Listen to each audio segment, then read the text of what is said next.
Good day, everybody. What's going on? It's Dan here, back with another Moonshine talking. Today, for this video, I figured I would talk about the Nile show I just went to recently.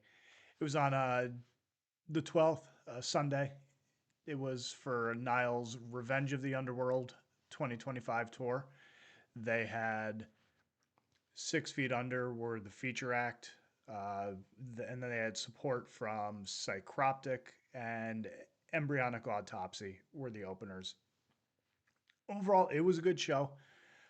Sunday, it was a little on the nippy side for Florida, which for most places you probably kill for. You probably run around in shorts and stuff, but it dips below a certain temperature around here.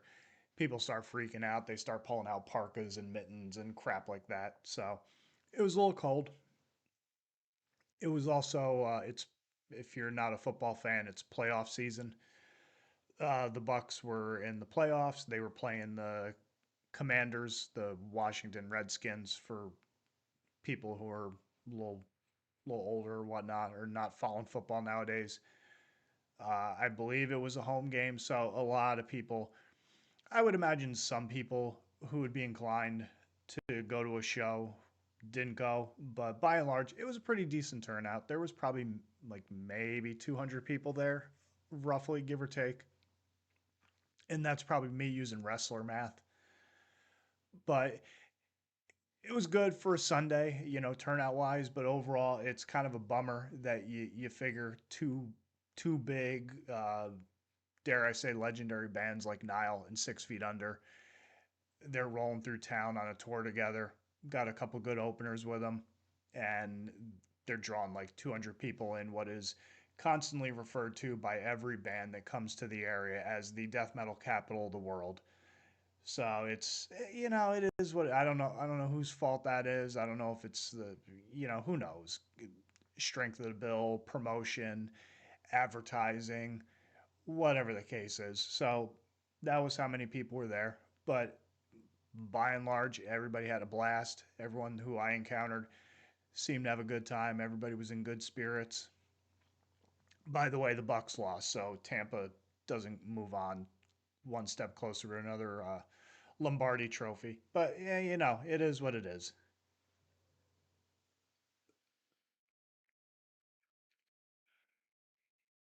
So without any further preambling going on here, uh, first up was Embryonic Autopsy.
A four piece. I wasn't really too familiar with them leading into this, and when I say I wasn't too familiar, I wasn't familiar with them at all. I figured I was gonna try to listen to them before the show, but I just never got around to it. I just never got around to it. We got a bunch of other stuff going on, so sometimes I plan on doing stuff and then it just doesn't happen. Same thing with Psycroptic. I didn't listen to them beforehand, so it was just pretty much I went in blind with both bands, and they were decent. They were a good opener. Uh, Pretty much, in my opinion, meat and potatoes death metal. They weren't out there reinventing the wheel. The drummer's killer. He's got he's very good on the kit.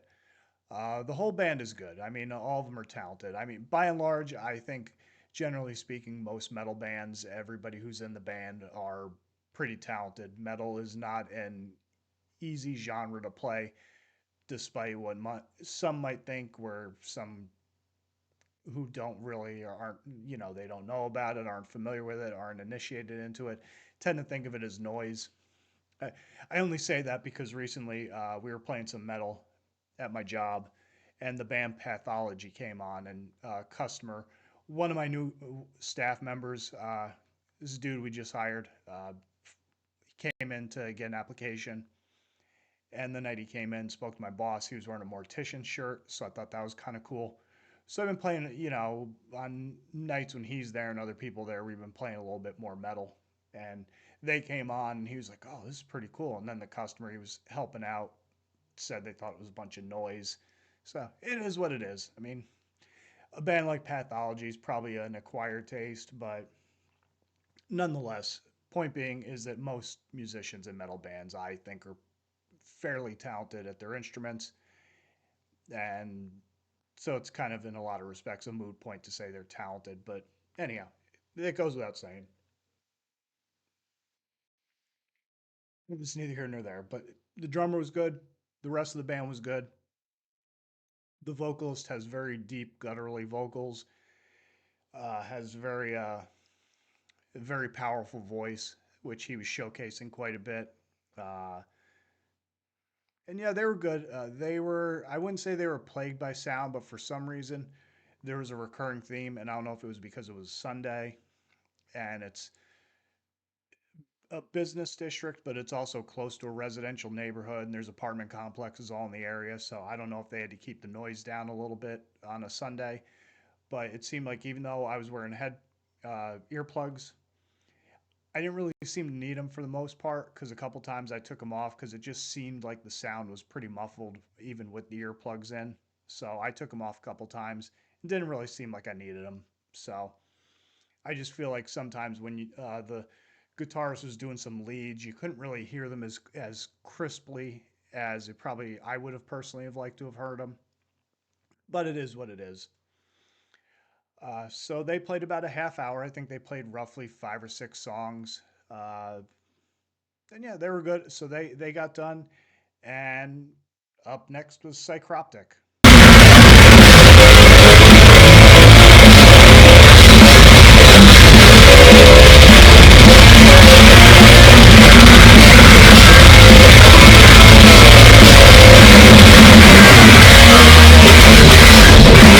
Right now, back to front, side to side, not one of you standing still. What the fuck are you doing? Join us!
Psycroptic they're considered a death metal band. They're from West Hobart, Tasmania, in Australia. Funny thing was, or at least that's what they're billed from, which I imagine they're probably not lying about that. But the vocalist, he's got a very clear he can very clearly speak English without an Aussie accent.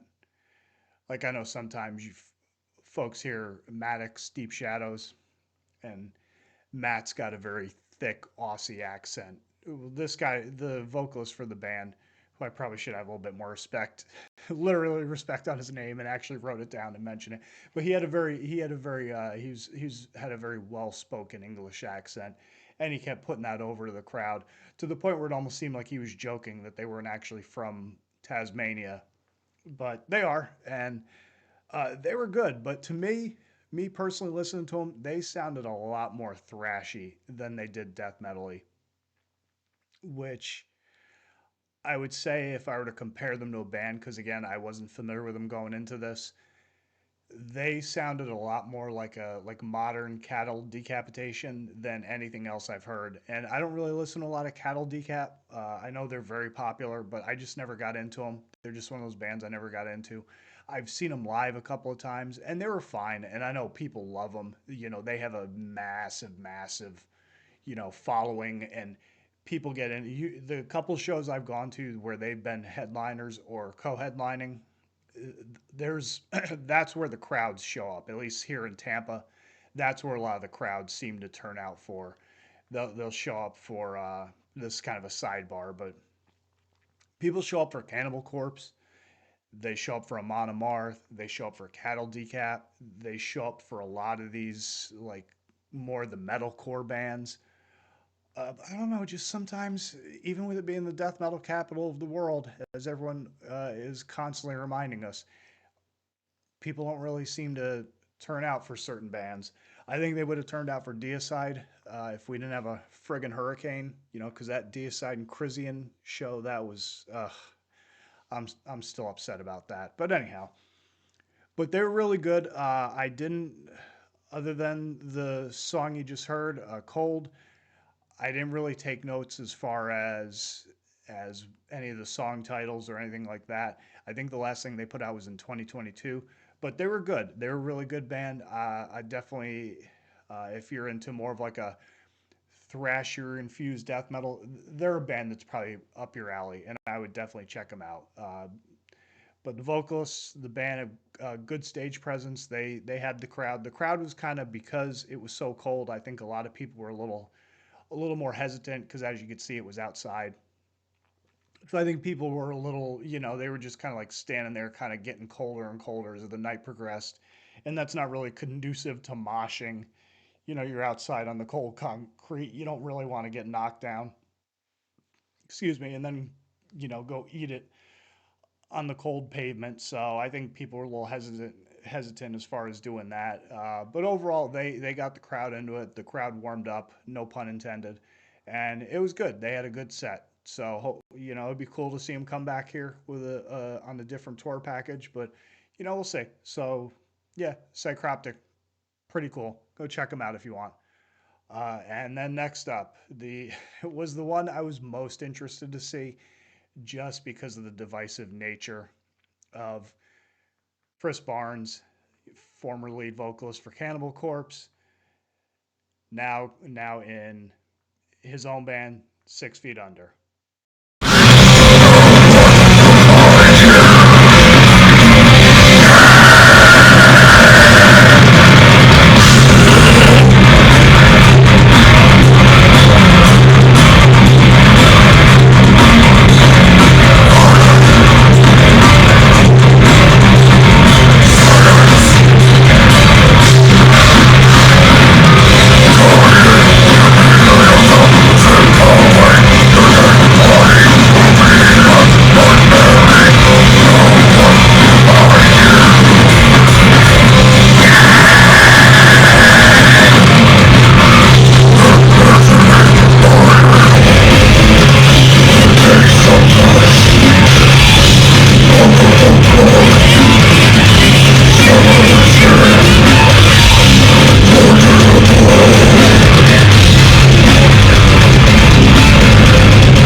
I did. I've never quite. I didn't know there was such a divide on Chris Barnes. I didn't know he was such a divisive character. I've heard stories about him being a douchebag in the past and hard to work with, and the he said she said of his dismissal or leaving Cannibal Corpse, depending on how it's framed or who's telling the story. But I loved Haunted when it came out. It was cool. I mean, you had friggin' Alan West, Terry Butler was in the band. It was a solid album. It sounded like Obituary with Chris Barnes doing lead vocals on them. The songs were on point. They were definitely, it sounded like anything that Barnes would write. The whole album's killer. I enjoyed it. I got the second EP, the follow up EP that came out after that. It has Insect, has Grinder, Judas Priest cover on there. But after that, I think I got Double Live Dead. I have that, and that's pretty much all I have from him. I didn't really follow him too much after that. I heard a couple songs off of various comps. They played a ton of stuff off of Haunted. And then they closed out with a couple Cannibal songs. They did Stripped, Raped, and Strangled, and they did Hammer Smash Face. That's how they closed out.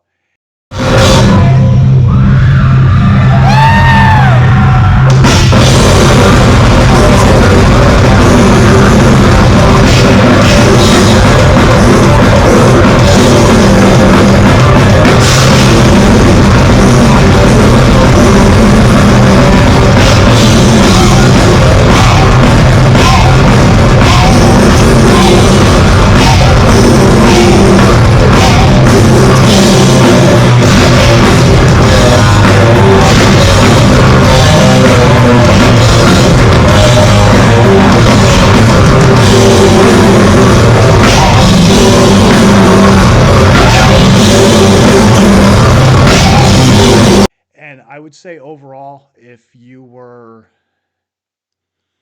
like you were taking the pulse of the crowd, like people were on his side. I actually have a funny story about a Chris Barnes story. Long time ago, we're talking like 2 decades ago. I was at a show at the Brass Mug when it used to be on Tampa. People will get this, but otherwise you're not going to understand this. But just follow along. Just ride with me.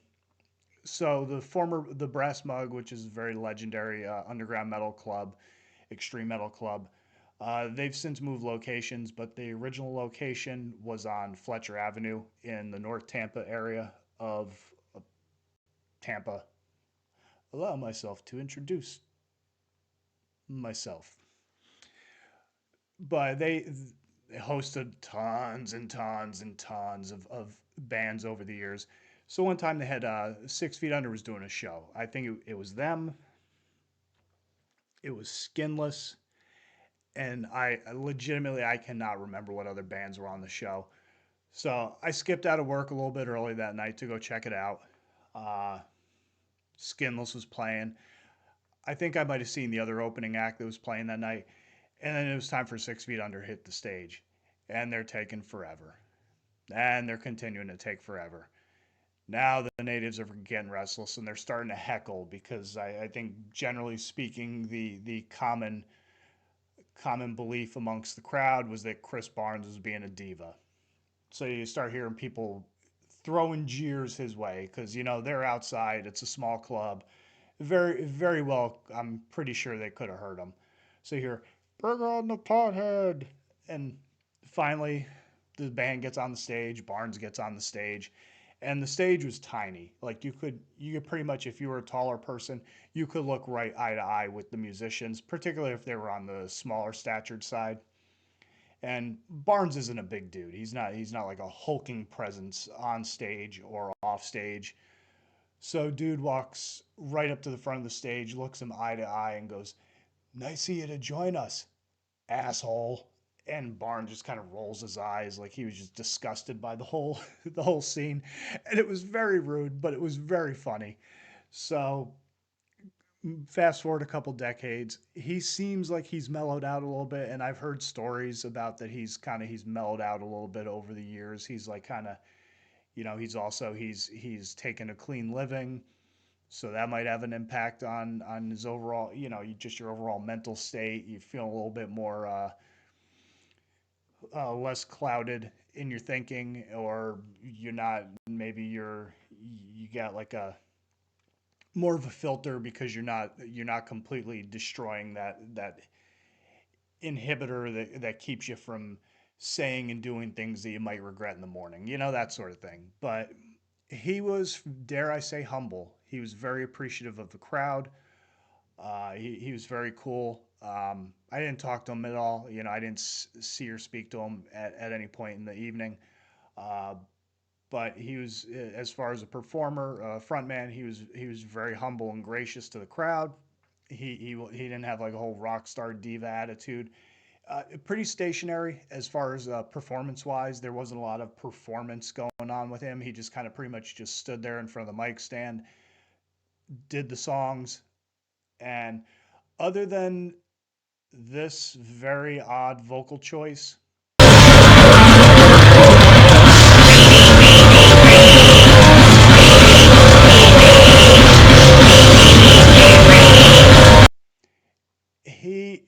it was good. I mean, they sounded good. They were fun. Jack Owens is playing with them, so you got 2/5 of like probably most popular incarnation of Cannibal Corpse up there, and yeah, it was a good time. I mean, they did a good one. They had a good set.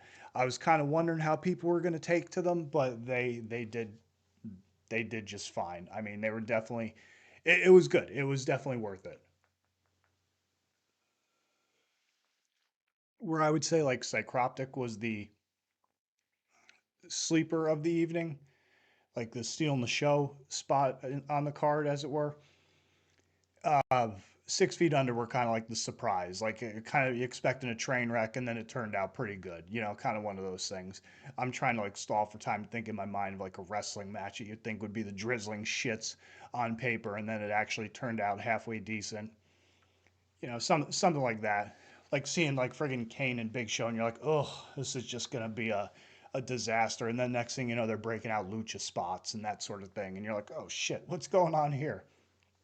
But anyhow, so then finally, what pretty much I think everyone was waiting for. Then we got Nile.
Nile is friggin' awesome. I mean, I'm not telling anybody anything they don't already know. I'm not telling tales out of school here. Nile friggin' rules. They are fantastic. They opened up with, as you just saw, Stalea Vultures. They played two more songs off of the new album. They did Chapter for Not Being Hung Upside Down, and I should know this off the top of my head, but I don't. I forget what other song they played. But it was good. They closed out with Black Seeds of Vengeance, and then they picked from a very diverse batch of songs from their overall discography. They did one off of Amongst the Catacombs. They did a couple. They did one off of For Whom the Gods Detest, Kafir, and then they did a couple others I can't think of off the top of my head. But they are, like I said, it was one of those nights where people were probably a little less inclined due to the weather to get really animated and whatnot. And I think sometimes as the night drew on, the temperature dropped. So I think some people they were moving, but I think some of it was just shivering from the cold. But overall, I think it's more like Nile's one of those bands where, even without the bionic neck, if I were doing windmilling and headbang and all that sort of stuff, I'd rather just stand there and watch them because they're a sight to behold. I mean, they're such a technically precise band and so tight as a unit. I love the three-part vocal dynamic that they got going on.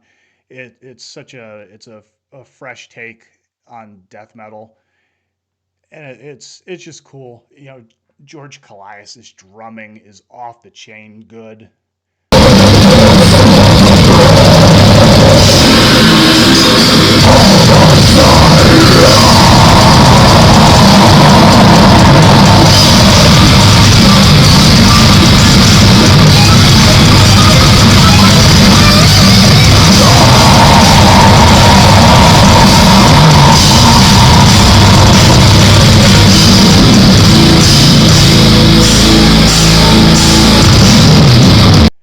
I mean, he's just a friggin' machine. I mean, he fantastic, just an amazing band. This is one of those bands I tell people that don't who are uh, friends or associates of mine that they don't really listen to heavy extreme music.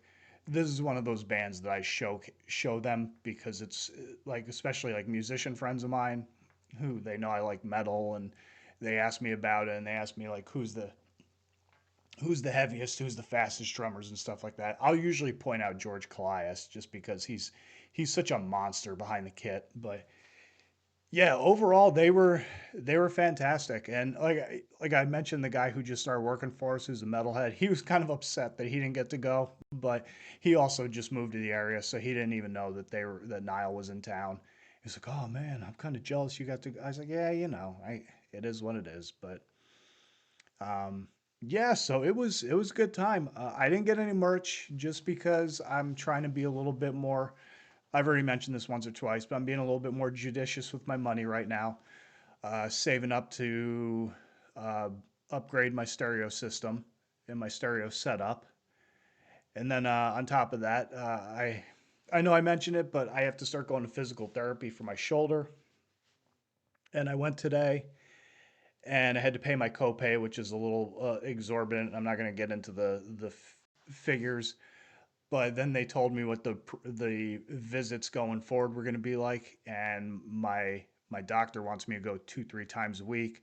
And then when they told me the number and I did the math in my head, I just told them straight up. I said, "Look, I'm not coming here and doing that. I'm that's like the amount of money you want me to spend to come here and do all this when you can just give me a program at home. That's like a car note. So I'm not going to be doing that. I mean, it honestly be cheaper for me to just get surgery than pay the amount of money that they want me to pay to go to physical therapy for 6 weeks." So I met them in the middle. They gave me a program. I'm gonna go back in a couple weeks, and then I might follow up one more time with them. And it's nothing against the place where I'm going for physical therapy because they're the ones that took care of me after I had my neck surgery and broke my back and all that. So nothing against them, but it's just it's a pretty topical thing. But the cost of stuff, particularly when it comes to you know medical related costs and health insurance and stuff like that, it is getting a little wild out there. So that was just, a little mini rant here. But anyhow, that was the Nile show. It was awesome. If the Revenge of the Underworld 2025 tour comes to your town, definitely go hit it up. It's going to be a great time. You'll have a blast. Nile rules. 6 Feet Under were good. Psycroptic and Embryonic Autopsy are fantastic openers. It was a good show. It definitely a good start to the year as far as live events go. And then after that, I'm gonna try to hit up the Decapitated Incantation show. I've never seen Incantation live. I'd love to get to see them. Decapitated's doing Nihility in its entirety, so that'd be kind of cool. But I don't know. It's the way the main place I go to, the Orpheum. They're running a lot of shows on Tuesday. So in order for me to go hit up a lot of shows that they got going on this year, I'd have to either switch with people at work or do this or do that or take some of my PTO, which I don't want to do because I like to save it up a little bit so I can go home and see my family, which I didn't do this past year. Had a lot going on, and then when I was supposed to go, friggin' hurricane. So that was good times. But anyhow, my life story notwithstanding, hope you enjoy the video. Hope you're enjoying the rest of the videos. Hopefully you checked out my review of the Sumerian. Maybe you checked out the Realms of Rock collection update that I did. Very cool. But yeah, check out the channel, check out the videos. If you're new here, join us. We have cookies. I don't really have cookies, but anyhow. Yeah, man. So as always, stay sick, stay heavy, stay brutal. Always tuck your chin upon impact. And don't forget to breathe. Everyone have a good one, and I will catch you on the next video. Take it easy. Later.